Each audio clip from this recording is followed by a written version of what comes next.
Oi, gente! Sejam bem-vindos a mais um vídeo do canal!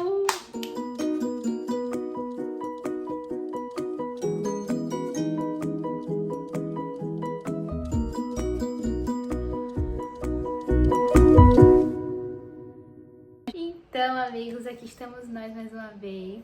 E no vídeo de hoje eu vou falar sobre um tema muito legal que o Senhor falou no meu coração e eu falei assim, caraca, eu preciso aprender isso. E inclusive, muitas vezes, quando eu preciso muito aprender sobre um tema, Jesus me ajuda a ensinar, sabe? Porque ensinando você aprende muito. Então você acaba estudando para falar e nisso você aprende falando também. Então é incrível estar aqui mais uma vez. Então vamos lá, a gente vai falar sobre frutos do Espírito. E hoje vamos falar sobre domínio próprio. Jesus me falou esse tema, falou ao meu coração e eu estava sentindo muito em relação a conversar mais sobre isso, a falar mais sobre isso, porque muitas vezes a gente sabe que isso existe, a gente entende que a gente tem que ser assim, mas muitas vezes é difícil e é complicado a gente viver isso na prática, sabe? Então esse vídeo é mais uma forma que o Senhor tem para falar conosco sobre como praticar, né, na vida o domínio próprio e todos os outros frutos do Espírito. Eu vou ler o que está lá em Gálatas, que fala sobre os frutos do Espírito, e em diante eu vou falar especificamente sobre o domínio próprio. Vamos lá. Lá em Gálatas 5,16 diz assim: as obras da carne e o fruto do Espírito. Digo, porém, andais no Espírito e jamais satisfazeis a corruptência da carne. Pois a carne milita contra o espírito. Nessa guerra infindável. Parei. E o espírito contra a carne, porque são opostos entre si. Para que não façais o que, porventura, seja do vosso querer, mas se sois guiados pelo Espírito, não estáis sob a lei. Ora, as obras da carne são conhecidas, e são prostituição, impureza, lascívia, idolatria, feitiçarias, inimizades, porfias, ciúmes, iras, discórdias, dissensões, facções, invejas, bebedices, glutonarias e coisas semelhantes a essas. A respeito das quais eu vos declaro, como já outrora vos preveni, que não herdarão o reino de Deus o que tais coisas praticam. Forte, forte, forte. E aí ele vem exatamente para a parte que eu separei para falar nesse vídeo, que diz assim: mas o fruto do Espírito é amor, alegria, paz, longanimidade, benignidade, bondade, fidelidade, mansidão e domínio próprio. Contra essas coisas não há lei. E os que são de Cristo Jesus crucificaram a carne com as suas paixões e concupiscências.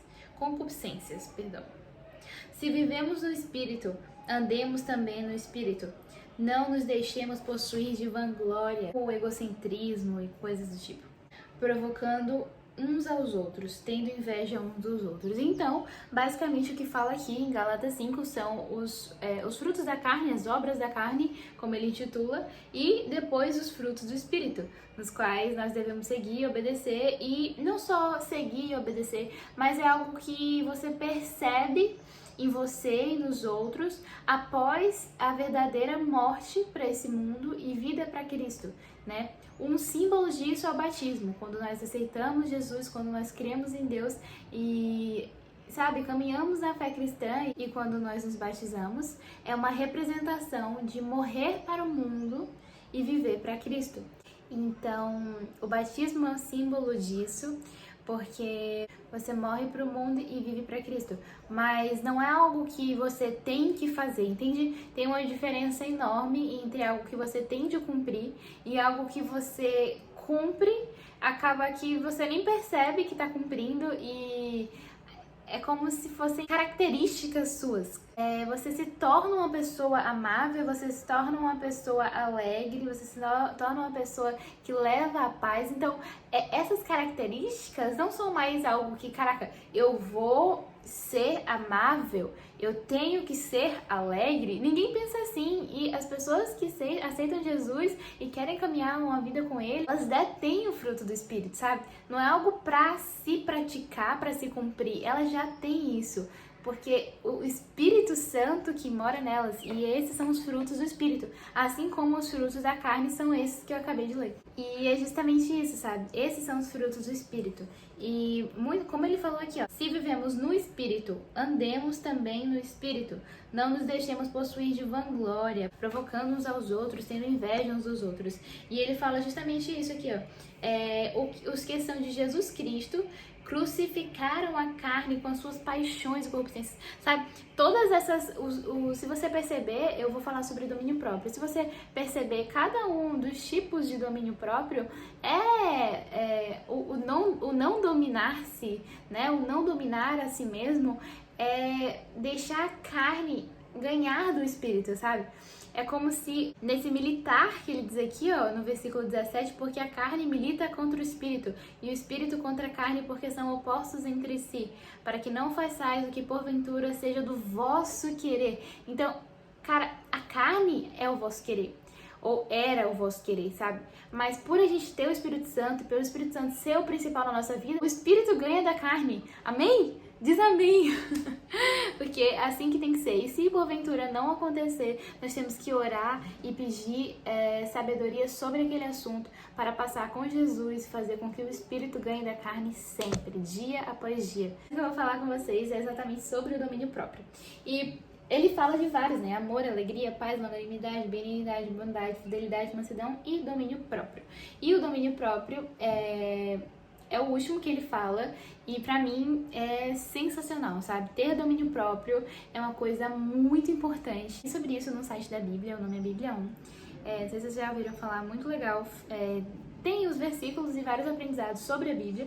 E diz assim, os 9 frutos do Espírito que vão transformar a sua vida. E eu vou ler um trechinho aqui só pra vocês terem a ideia do que eu quero falar hoje. A vida com Jesus é como uma árvore que cresce, amadurece e dá fruto. À medida que você cresce com Jesus, o Espírito Santo transforma a sua vida, tornando você mais maduro.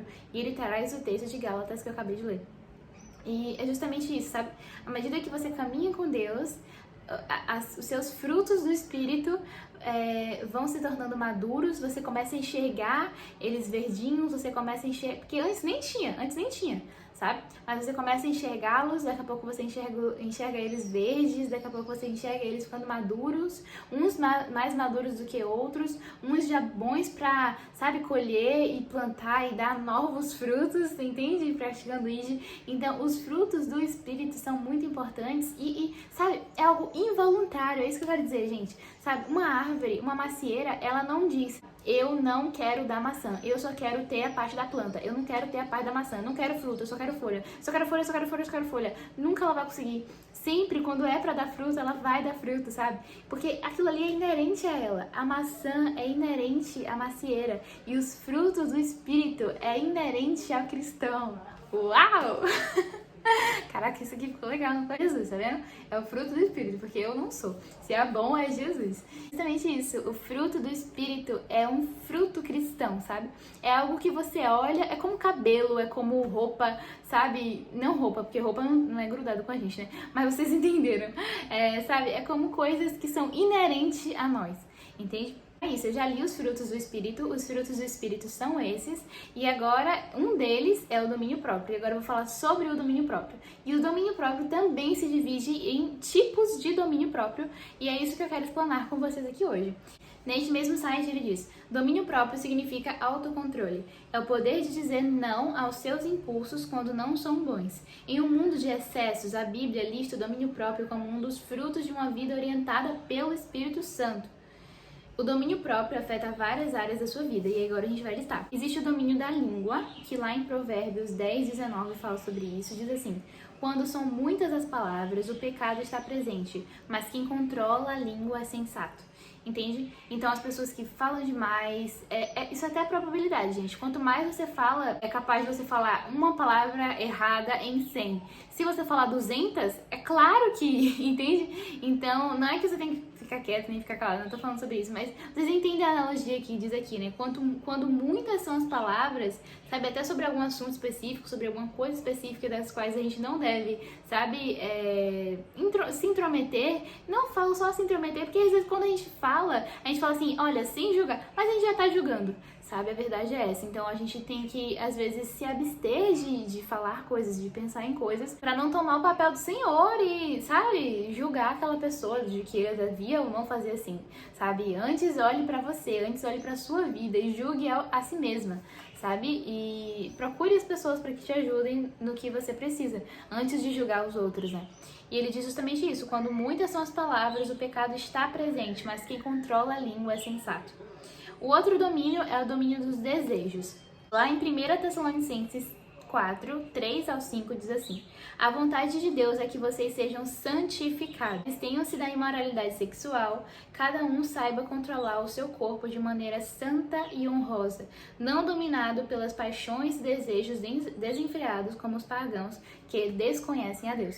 Ele fala justamente isso: se você conhece a Deus, já aceitou a Deus como o único, suficiente Senhor e Salvador da sua vida, sabe? Você foi transformado e você vive buscando a santificação, sabe? A vontade de Deus é que vocês sejam santificados, não é que você não vai pecar, não, sabe? Vai ser uma pessoa santa aqui na terra, mas você vai buscar sim a santificação, sabe? É diferente, mas não significa que você não vai buscar. Pelo contrário, você vai buscar todos os dias. Você tem que procurar ser santo, santificado, dia após dia, sabe? Porque se você não procurar, aí que vai ser pior.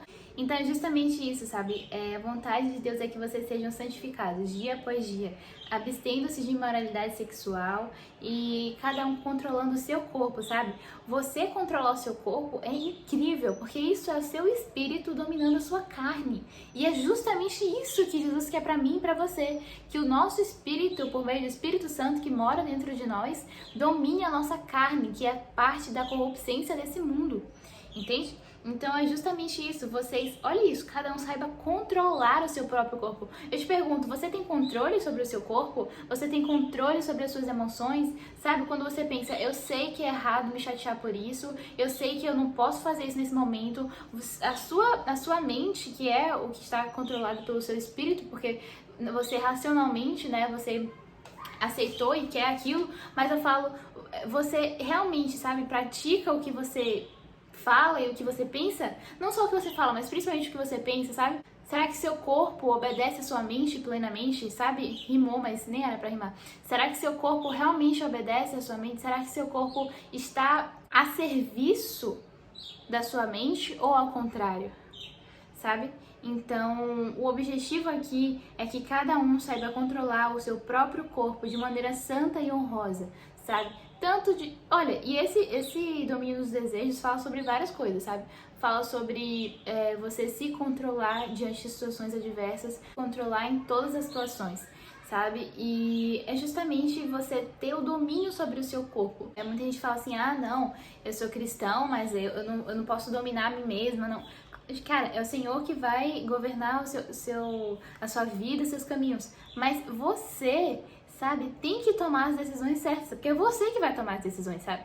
Mas você vai estar guiada pelo Espírito Santo. E se seu espírito, sabe, luta junto com o Espírito Santo contra a sua carne, sabe? E eles vencem, sabe? Isso consegue vencer o poder do inimigo, o poder que está aqui, sabe? É o poder de Deus para sua vida. E você realmente tem que se controlar, realmente tem que buscar essa vitória, a vitória do Espírito sobre a carne. Gente, tudo que é muito louco, tudo que é desenfreado, assim, de maneira obsessiva, essas coisas que eu acho que na vida adulta melhora, pelo menos eu não vejo muitos adultos assim, mas pessoas, sabe, de jovens, adolescentes e algumas crianças, mas principalmente jovens e adolescentes, sabe, que essa coisa desenfreada assim, ele diz aqui, ó, não dominado pela paixão de desejos desenfreados, como os pagãos que desconhecem a Deus, sabe? Ame a Jesus acima de todas as coisas e ore para que seu espírito ganhe da sua carne, principalmente nos momentos que você está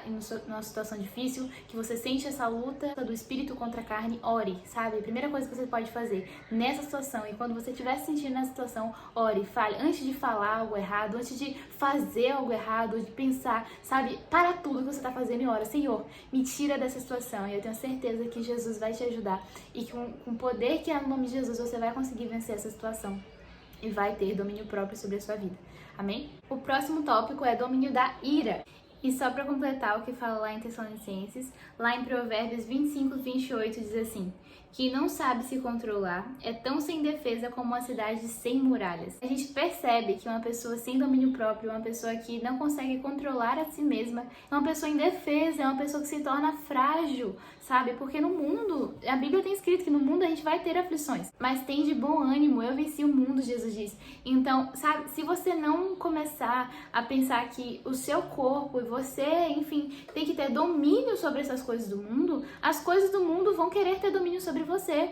E pelo poder de Deus, pelo Espírito Santo que vive em você, você tem poder sobre essas coisas. Não que o poder vem de ti, ou que você tem o poder porque você, sabe, é poderosa. Não isso, mas porque o Senhor vive em ti e o poder vem dele, está em ti, em mim. Entende? Então, nós somos fortes e temos força para vencer as coisas do mundo, as coisas do maligno, pelo poder que vem dele. Então, se o Espírito Santo vive dentro de você, e eu creio que se você aceitou Jesus, sabe? Se você morreu para o mundo e viveu para Cristo, o Espírito Santo vive dentro de ti. Você é uma pessoa que sabe se defender, sabe? Você não é como essa pessoa sem defesa, que nem uma cidade sem muralhas, sabe? Uma cidade que não tem muralhas, muitas vezes, até na Idade Antiga, as cidades que não tinham muralhas eram rapidamente destruídas e massacradas, porque elas não poderiam se proteger contra os invasores e invasões externas. Então, numa cidade que não tem muralhas, ela é facilmente atacada por qualquer ponto, mas uma cidade fortalecida, uma cidade cheia de muralhas, muralhas do Senhor, sabe? Nada pode atacá-la, nada. E mesmo que ataque, não é que assim, não vai atacar, pode atacar, sempre pode. Na verdade, a questão não é nem atacar ou não atacar, é saber se defender ao ataque. Sabe? É diferente. Se a cidade tem muralhas, não é que ela não vai ser atacada. É mais difícil até que ataque, porque, poxa, aquela cidade tem muralhas. É mais fácil atacar uma cidade sem muralhas, é verdade. Mas a cidade com muralhas também vai sofrer ataque. Mas a cidade tem muralhas, ou seja, tem o Senhor para defendê-las, tem a parede sólida de concreto que a defende. Olha que analogia incrível. A cidade tem a muralha, tem o concreto, tem, sabe, com que se proteger, com que se defender, é muito mais difícil, sabe? Aquele poder que está nela ali, sabe? Ela consegue vencer. Então é justamente isso que eu quero falar pra você hoje. Não seja como, sabe, um carneirinho, sabe, com medo da vida. Não, acontece às vezes. Não tô falando que se isso acontecer com você, tem algum problema, não. Mas, sabe, você tem que se revestir de muralhas em toda a sua vida, sabe? Não pode ser só na frente, não pode ser só atrás. Você tem que se revestir de muralhas, que é se revestir do Senhor totalmente, sabe? Então, você vai ter força pra lutar contra os ataques da vida. Entende? Então se fortaleça no Senhor, sabe? Se fortaleça porque o poder que há no nome dele é infinito e nós temos livre acesso a ele por meio de Jesus Cristo, que nos reconciliou com Deus, sabe? Então não seja essa cidade sem muralhas, essa cidade que pode ser atacada facilmente. Então é isso, gente, que você possa ser fortalecido no Senhor. Para finalizar, vamos falar do domínio da ira. Lá em Efésios 4, 26 e 27 diz assim: quando vocês ficarem irados, não pequem. Apaziguem a sua ira antes que o sol se ponha e não deem lugar ao diabo. Ele fala isso para que nós não deixemos, sabe, a ira dormir conosco. O que significa isso? A gente permanecer com a ira por muito tempo, sabe? Dormir e acordar no outro dia, sabe? Com a mesma ira, com a mesma raiva. O Senhor diz que quando a gente acorda, as misericórdias de Deus se renovam sobre nós. A gente sente aquela paz que excede o entendimento, sabe? A paz do Senhor vem para nós. Sabe, a paz do Senhor chega até nós, pela manhã as coisas sempre melhoram, sabe? O choro pode durar uma noite, mas a alegria vem ao amanhecer, diz a palavra. Então, quando vocês ficarem irados, não pequem, apaziguem a sua ira antes que o sol se ponha e não deem lugar ao diabo. Ou seja, não deixem com que a ira, sabe, a perversidade, o mal, a vontade de vingança, sabe, a inveja, o que seja, domine você de tal modo que você durma e acorde e ainda esteja assim. Contenha-se, ore e se proteja, para que isso não te aflija de modo que você não consiga se controlar, ou seja, ter o domínio próprio. E por último, vamos falar sobre domínio do apetite. Lá em Provérbios 23, do 20 ao 21, diz assim: não ande com os que se encharcam de vinho, nem com os que se empanturram de carne, pois os bêbados e os glutões se empobrecerão e a sonolência vestirá os trapos. No final do site ele diz assim: desfrutar da comida não é algo errado, mas comer ou beber sem ter limites é. A embriaguez e a glutonaria destroem o corpo, mas o domínio próprio ajuda a mantê-lo saudável. O domínio do apetite é desfrutar dos alimentos mantendo a moderação, diz para completar aqui no site. Então é justamente isso, sabe? É bom que a gente aprecie os alimentos que a gente tem vontade de comer, sabe? Mas que a gente possa comer com sabedoria, que a gente possa comer sabendo, tendo consciência daquela comida, aplicando mindfulness também é muito importante na hora de comer. Agradecer pela comida te faz sentir presente, te faz sentir grato, seu coração fica grato, você come melhor, agradeça pela comida, coma com felicidade, coma com paz e coma desfrutando dos alimentos e mantendo a moderação. É isso, gente, esse foi o vídeo de hoje. E antes de você sair, não sai. Se você gostou desse vídeo, deixa o seu like. Não deixa de deixar aqui nos... Não sai sem deixar aqui nos comentários o que é que você achou desse vídeo, o que é que poderia melhorar, o que é que poderia acrescentar, se você tem algum versículo que pode compartilhar comigo. E em seguida compartilha com alguém, manda pro seu amigo, inimigo também, né? Porque a gente tem que fazer o bem. E manda pra alguém para que o nome de Jesus chegue a outros lugares, também. Se você ainda não é inscrito no canal, se inscreve aí, pô, já passou da hora, ativa o sininho pra receber notificação. E é isso, até o próximo vídeo.